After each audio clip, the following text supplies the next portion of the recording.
자, 이제 정비법 용어 및 지정 키 포인트를 가지고 한번 정리해 볼게요.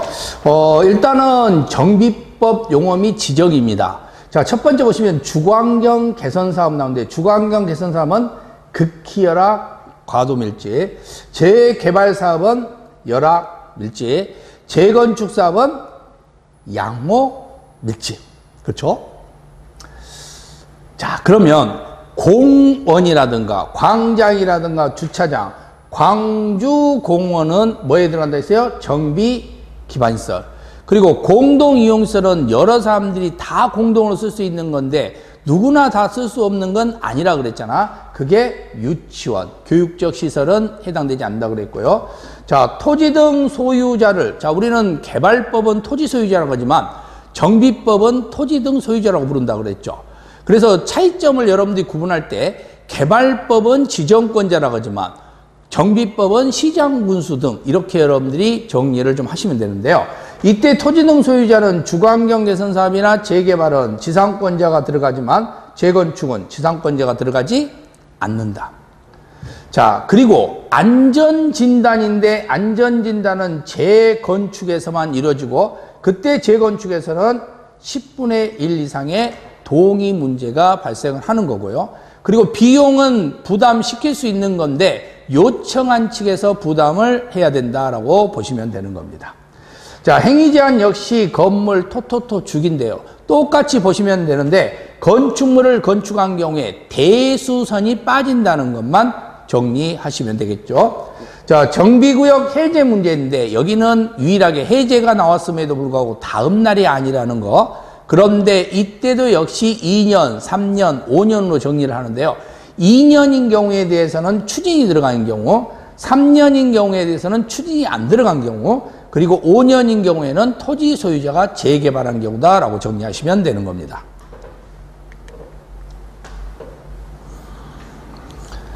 자, 35번 문제 한번 봐보세요.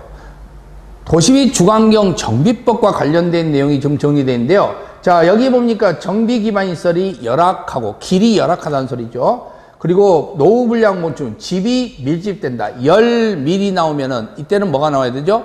재개발이 나와야 되는 겁니다. 근데 뒤에 보니까 재건축 나왔으니까 틀린 거죠. 자, 그리고 도로, 상하수도, 도랑, 공원, 공영주차장, 공동구 이런 거는 꼭 있어야 돼요? 없어야 돼요? 꼭 있어야 되죠. 그것을 정비 기반 시설이라고 이야기한다고 그랬죠? 맞습니다. 자, 디귿번 문제는요, 우리가 단축을 하면은 경미한 경우고, 경미 그러면은 뭐가 나온다 했어요? 생략. 아시겠죠? 경미라는 말이 나오면 생략입니다. 근데 절차를 거쳐야 한다 그랬으니까 틀린 문장이 되겠죠? 경미 나왔다, 생략. 어디서든지 공통점이에요. 자, 리을본과 관련된 문장 나와 있습니다. 정비사업 시행으로 토지 등 소유자가 과도한 부담이 발생한 걸로 예상이 된대요. 자, 그러면 이때는 어떻게 해야 되느냐? 그때는 정비구역을 해제합니다. 해제할 때는 항상 뭐 해야 되냐? 심의를 거쳐야 됩니다. 자, 미음번에 전제돼서 나와 있는데 지정개발자가 조합 설립 인가를 받는 날부터 3년이 되는 날까지 개발 사업 시행 인가 신청을 하지 않는 경우에 해당 정비구역을 해제한다 그랬죠. 자, 해제라는 말이 나오면 3년이 나올 때, 2년이 나올 때, 5년이 나올 때라는 말을 쓸 건데요. 그때 2년이 나오면 추진이라는 말이 있을 거고 3년이 나오면 추진이라는 말이 없고 5년이라는 말이 나오면 토지 소유자 재개발인데 일단은 토지 소유자 재개발도 아니고 토지 소유자라는 말 없잖아. 그 다음에 두 번째로 쓸 수 있는 경우가 추진이 있으면 2년인데 추진이 없으면 3년인데 추진이라는 말도 보이지 않습니다. 그럼 몇 년이 되겠어요? 그렇죠? 3년 이렇게 보시면 되는 겁니다.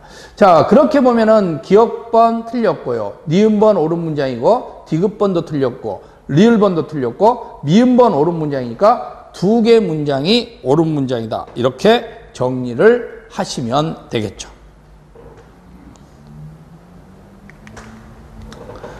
자, 정비사업의 시행의 키포인트 보겠습니다. 우리는 시행 방법이 있는데요. 주거환경 개선 사업은 혼용도 가능합니다. 자, 이것은 뭐냐면 5가지가 다 가능하다 있죠. 직접 할 수도 있고, 그죠? 아니면 수용할 수도 있고, 환지할 수도 있고, 관리 처분할 수도 있고, 혼용도 할 수 있는 겁니다. 그리고 재개발인 경우는 관리 처분 환지만 되고요. 재건축인 경우에는 관리 처분만 가능합니다. 근데 셋 다 관리 처분이 나오는데 여기에 오피스텔이라는 게 나올 수 있는 것은 재건축만 나온다 그랬죠. 자, 그럼 우리 한번 생각해 볼 수 있는 게 있죠. 일단은 재건축에서 바로 관리처분 계획이 나오고 그 관리처분 계획에서 오피스텔이 나오는데 그 오피스텔과 관련된 것은 과연 어디에 있을까? 오피스텔이라는 것은 우리가 건축법에서 배웠을 때는요, 업무시설입니다. 업무시설은요, 상업적 시설에 있는 거죠. 그럼 상업지역에 있는 건데 상업과 혼합되어 있는 곳이 준주거지역이나, 그럼 준주거지역과 상업지역에 바로 오피스텔이 있다고 생각하시면 되는데, 그때 나오는 면적 기준이 얼마라 그랬어요? 100분의 30 이하. 자, 조합은 재개발과 재건축에서만 나온다 그랬죠? 그 대신 재개발인 경우는 20명 미만인 경우에는 토지 소유자들이 직접 시행할 수 있는데요. 공동사업 시행도 가능하다고 있죠. 뭐해서? 신탁을 해서. 그래서 신탁업자나 한국부동산원과 공동사업 시행이 가능한 경우가 재개발입니다. 그래서 한국부동산원은 재개발에서 나온다, 이렇게 보시면 되는 겁니다. 조합 설립과 관련돼서는 토지 소유자 등의 과반수 동의가 되는데요. 자, 토지 등 소유자입니다. 토지 등 소유자의 과반수가 되는데 이때는 5명 이상의 추진위원회를. 자, 추진위원회는 뭐 하는 거라고 했어요? 아직 조합이 결성된 게 아니라 준비하는 단계라고 그랬지. 그러니까 준비하는 단계이기 때문에 정관 초안을 작성하는 거지 정관을 작성하는 건 아니라 그랬고요. 그리고 이때는 이사는 필요 없다 그랬죠. 그죠? 그때는 위원장하고 그리고 감사만 있으면 된다. 자, 인가 문제가 생기는데 그 인가와 관련된 것은 바로 우리가 조합이 결성되는 것은 두 가지라고 그랬습니다. 재개발과 재건축. 근데 조합이 형성되어 있는 것은 재개발주택조합과 주택단지 안에 재건축조합이라고 그랬죠. 근데 주택단지 바깥에도 조합은 없지만 동의는 받아야 된다 했잖아요. 그때 소유자 동의는 4분의 3인데요. 면적만 차이가 있다 그랬잖아요. 재개발은 2분의 1, 재건축은 4분의 3. 그리고 단지 밖에는 3분의 2. 근데 조합이 형성되면 총의 3분의 2 이상의 동의를 받아야 되고, 아파트인 경우에는 동에서 과반수 문제가 생긴다고 그랬죠. 자, 그 다음에 조합장인 경우는 대의원의 의장이 되면 대의원으로 보는 건데 그의 임원은 대의원이 될 수 없고요. 조합원은 100명 이상인 경우는 대의원회를 두어야 한다, 이렇게 이야기를 했습니다. 자, 36번 문제 한번 보겠습니다. 자, 36번 문제 옳은 것 찾아라 그랬습니다. 자, 기업번의 문장을 보니까 시장 군수의 허가를 받아라 라고 돼 있는데 이거 물건을 쌓아놓는 거냐? 몇 개월 이상? 1개월 이상. 자, 니은번 문장 나와 있는데요. 우리가 해제를 요청하는 경우에서 판단되는 경우 100분의 30 이상의 해제를 요청하는 경우는 심의를 거쳐서 정비구역을 해제할 수 있다 그랬는데 일단 물음표로 놔두죠. 자, 디귿번입니다. 재건축 사업은 관리처분 계획에 따라 건축물에 공급하거나 환지로 공급하는 방법으로 한다 그러는데요. 재건축이라는 경우에는 관리처분에 관련된 거지 환지는 나오지 않습니다. 그렇죠? 그 다음에 토지 등 소유자가 20명 미만인 경우에는 누가 할 수 있다 했어요? 토지 소유자들이 할 수 있다 그랬죠? 토지 등 소유자가 직접 재개발을 시행할 수 있다 그랬습니다. 자, 니은번과 관련된 문제인데요. 재건축조합이 사업시행 예정일로부터 2년 이내 사업시행 인가를 신청하지 아니한 때는 시장군수들이 직접 정비사업을 시행하거나 토지주택공사 등의 사업시행자로 지정하여 정비사업을 시행하게 할 수 있다고 그랬는데 재건축조합은 제외되는 겁니다. 재건축조합이 이런 거 하고 있으면 해줘버리면은 그럼 가만히 있으면 알아서 하게 돼버리는 거잖아. 그래서 재건축조합인 경우는 제외된다. 그러면 전부 다 X가 돼버리는 건데 모르는 게 하나 니은번이 있죠? 이게 옳은 문장이다 라고 보시면 되겠죠. 그래서 이게 한 개 보시면. 그래서 니은 문장에 대해서는 해제시킬 수 있는 임의적 해제 사유가 있기 때문에 여러분들이 한번 페이지 겸 확인하시면 되겠습니다.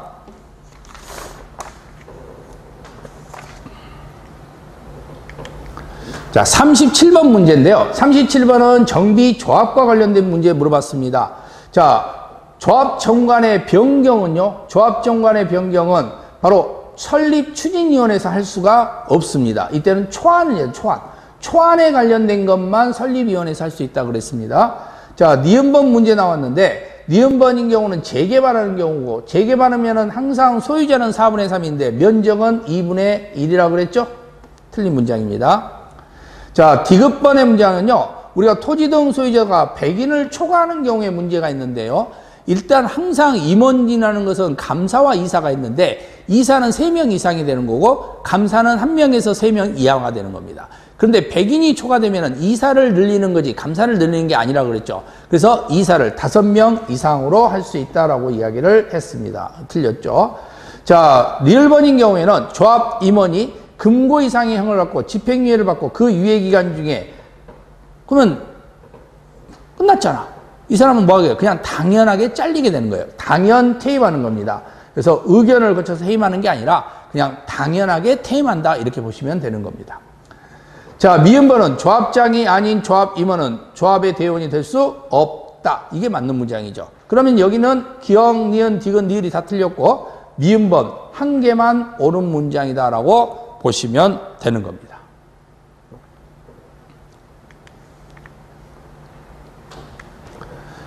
관리처분 계획을 갖고 볼게요. 관리처분 계획을 보면요. 경미한 경우에 시장, 군수 등에게 신고한다는데 그때는 10%의 기준에 의해서 경미하다고 이야기했습니다. 개발법도 그러고 정비법도 그러고 항상 10% 기준 생각하셔야 되고요.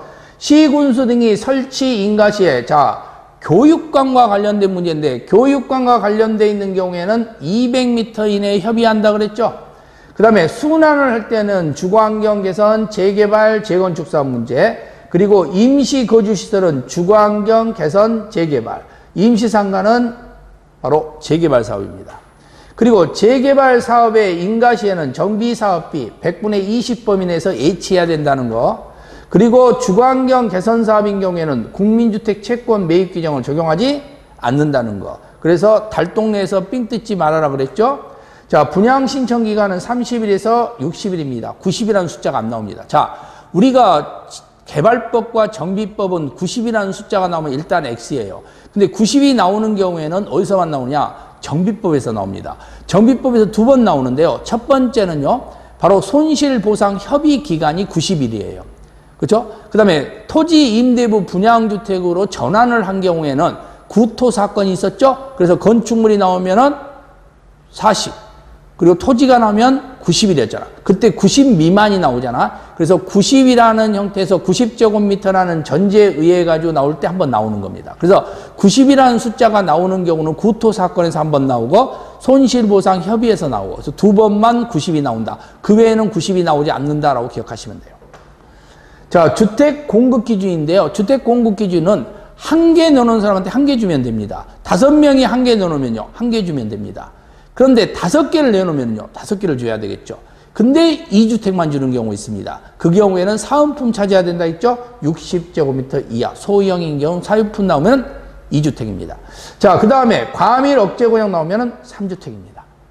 그리고 등기 촉탁 문제인데요. 등기 촉탁은 지체 없이 하는 것이 정비법. 개발법인 경우에는요. 14일입니다. 그래서 정비법인 경우에는 갑구가 없으면 을구가 안 만들어지기 때문에 빨리 입주를 해야 될 거 아니야. 입주를 해야 되기 때문에 지체 없이 한다고 생각을 하시면 돼요. 그리고 정비구역을 해제한다고 해서 조합이 존속에는 영향을 미치지 않는다고 그랬고요. 그리고 뭐든지 취득하게 되면 다음날 취득이죠. 청산권과 관련되어 있는 것은 도시개발법 청산권과 똑같습니다. 차이점이 있는 경우에는 소멸시효이고 소멸시효는 다음 날로부터 5년이라는 사실만 알고 계시면 되는 겁니다. 자, 38번 문제를 보게 되면요. 자, 첫 번째 문장은 상가 세입자와 관련된데 자, 여기서 우리가 상가 세입자에 전제될 수 있는 문제고 상가 세입자도 마찬가지로 의견을 제시할 수 있다는 사실. 그죠? 건물 철거와 관련돼서 나는 어디로 가야 될지 모르잖아요. 지금 쫓겨나게 생겼는데 그러니까 당연히 주민에 대해서도 의견 청취 문제 형태에서 바로 상가 세입자도 의견 제시가 가능하다. 이렇게 여러분들이 보시면 되겠고요. 자, 니은번과 관련되어 있는 것은 10% 나오면은 경미한 거고 경미한 경우에 대해서는 이때는 당연히 신고 규정이 된다라고 보시면 되겠죠. 자, 그리고 볼 수 있는 경우가 우리는 보통 일반적으로 지금 교육적 시설 문제가 발생된다 그러면은 교육감, 교육장하고 협의해야 된다 했죠. 그게 몇 메타라고 그랬어요? 200m. 자, 리을번과 관련되어 있는 문장인데 리을번의 형태에서는 임시 상가시설을 만들어준다 그랬는데요. 임시 상가시설을 만들어준 것은 재개발에서만 이루어진다 그랬죠. 이주 정책에 문제가 생길 때는요. 재개발과 주거환경 개선 사업. 그래서 무엇은 무조건 빠진다 했어. 재건축은 무조건 빠집니다. 자, 미음번의 형태 보시면은요. H가 나오면 얼마라고 그랬어요? 20. 그러면서 뭐 문제가 생긴다? 바로 재개발에서의 문제가 생긴다 그랬죠. 자, 이렇게 해서 여러분들이 구분을 해주시면 되고, 이런 문장에서 보면은 기역번 틀렸죠? 니은번 옳은 문장입니다. 그 다음에 디귿번도 옳은 문장입니다. 그 다음에 리을번 역시 틀렸고요. 미음번 틀렸으면 38번은 두 개가 옳은 문장이다 라고 볼 수가 있는 겁니다. 자, 39번 문제 있습니다. 도시및 주거환경 정비법인데요. 주거환경 개선 사업에 따라서 건축 허가를 받을 때 부동산 등기 나오고 있는데만 중요한 건 여기죠. 국민주택 매입에 관한 규정입니다. 자, 달동네에서는 삥 뜯으면 안 된다. 자, 니은번 문제 나왔네요. 여기 90이라는 문제가 나오면 90은 항상 어떻게 나온다 했어요? 손실보상 협의기간이라고 그랬죠. 손실보상을 협의하여야 한다. 맞습니다. 그래서 다음 날로부터 90일입니다. 자, 그 다음에 디귿번 90일은 틀립니다. 60일로 봐야 되겠죠. 자, 리을번인 경우에는 변경 신고 문제가 생기는데 단순 정정이면은 변경 신고 가능합니다. 대신 불이익을 받지 않아야 되는데 불이익 받은 자가 있으면 틀립니다. 자, 미음번과 관련되어 있는 부분에서는요. 2주택. 자, 2주택이라는 말이 나온다. 그러면 항상 사은품이 나와야 되고 사은품은 60제곱미터 이하가 나와야 된다 그랬죠? 그래서 틀린 문장이 되겠죠. 자, 그렇게 보니까 결국은 기역번 틀렸고 니은번 옳은 문장, 디귿번 틀린 문장, 리을번 틀린 문장, 미음번 틀린 문장 한 개가 옳은 문장이구나 라고 볼 수가 있겠죠. 자, 40번 봐보세요. 40번은 우리가 이제 여기서 도시및 주거환경 정비법에 관한 문제 중에 기업번 문제 보시면 시장 군수와 관련되어 있고 그때 여기가 90이라는 숫자가 또 나와 있네요. 90이라는 숫자가 나오면은 91이 나오거나 아니면은 이 90제곱미터 나왔으니까 구토 사건이겠네. 그럼 구토, 그죠? 미만이니까 구토 사건은 토지 임대부 분양주택으로 전환하여 공급하여야 한다. 맞습니다. 자, 니은번 문장인데 니은번 문장에 대해서는요. 일단 공사가 완료가 되면 그때는 뭘 받아야 되겠어요? 준공인가를 받아야 한다. 맞습니다. 시장 군수가 준공인가를 해주니까 시장 군수는 빼고 나머지들 그러니까 공사들도 다 받아야 된다고 그랬죠? 자, 디귿번입니다. 준공인가에 따른 정비구역의 해제가 있으면 조합을 해산된 걸로 본다? 아니죠. 틀렸습니다. 자, 리을번인 경우에는 소멸시효 문제가 나오면 몇 년? 5년인데 이때는 무슨 일로 본다 했어요? 다음 날로부터 5년. 그렇죠? 틀렸습니다. 자, 미음번은요. 국가가 시장 군수가 아닌 사업 시행자인데 이건 공사업을 하는 거라 했잖아. 공사업을 하는 거니까 사업이 멈추면 안 되잖아요. 그럼 돈이 부족하면 뭐 해야 되겠어요? 정비사업에 소요되는 비용에 대해서 어떻게 한다? 알선도 해주고 해야 되겠지? 알선할 수 없다 그러니까 틀리게 되는 겁니다. 그러면 여기 문장은 기역, 니은 딱 두 개 문장만 옳은 문장이다라고 볼 수가 있는 겁니다. 자, 여기까지 해서 우리가 익힘장 문제를 한번 정리를 다 해봤습니다. 그러면 여러분들이 이 익힘장 문제 1번부터 40번까지를 계속해서 자주 들으세요. 그러다 보면 그 문장에 나오는 내용은 절대 틀리지 않겠다라고 하신다면 충분히 여러분들이 거기 내용만 잘 알더라도 그 내용에다가 그 주변만 좀 플러스 시키면은 충분히 여러분들 고득점은 안 되더라도 우리는 고득점을 원하면 안 돼요. 공법은 그냥 평범한 점수 50점, 60점대 충분히 충분히 가능하다고 볼 수가 있습니다. 자, 여기까지 해서 마무리하도록 할게요. 수고하셨습니다.